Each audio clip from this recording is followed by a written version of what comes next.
السلام عليكم ورحمة الله. Hadda waxaan istusi doonaa sida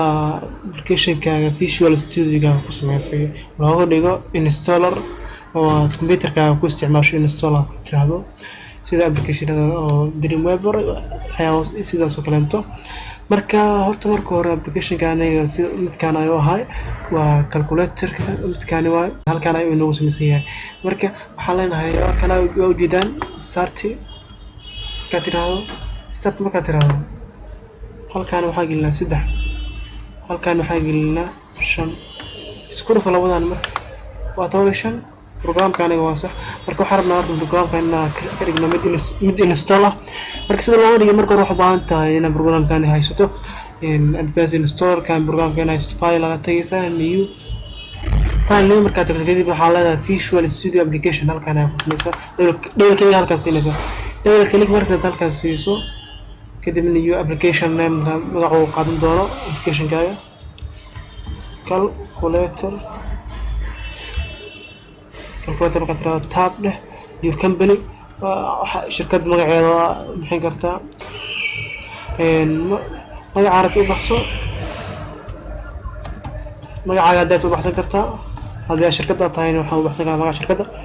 marka halkaan next yaa leedahay next marka tiraahdo si aan setup ugu dhigno oo waxaan leenahay exe setup file kadib next marka tiraahdo save the project in project-ga meesha lagu save garan doono halkaan waaye meesha aad ka heli doonto output-kan waa halkaan marka meesha project-ga inoo save garanaysa xaqiijino marka waxaan dhigan doonaa desktop-ka new oo bixin doonaa project kadib magaca inoo bixi project calculator kadib nisaan halkaan output-kan ka heli doonaa marka asagana waxaan geysan doonaa desktop-kan geysan doonaa kadib select folder kadib next halkaan ujeeda select Visual Studio you wanted to import waxaa soo import garaynaysaa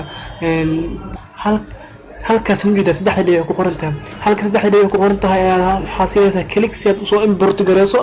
application-kaaga click halka markaad siiso kadibna halka ku yaala ayaad raadinaysaa halka ku yaala markaad raadiso waa kana ujeeda folder kadibna project-ga waxaad u ogaan kartaa wuxuu wataa extension-kiisa wuxuu noqdaa magaca project-ga iyo .sln oo ah extension-kiisa halkaan ujeedaan xidig .sln inuu noqdo kadibna waxaa leedahay open kadibna waxaa leedahay next markaa dhahdo importing-gan uu soo import kadibna debug jexar then next liiska waa ka tagi kartaa wax xisaab ma laha balse waxaa muhiim ah inuu labadan jeeb ku saarnaadaan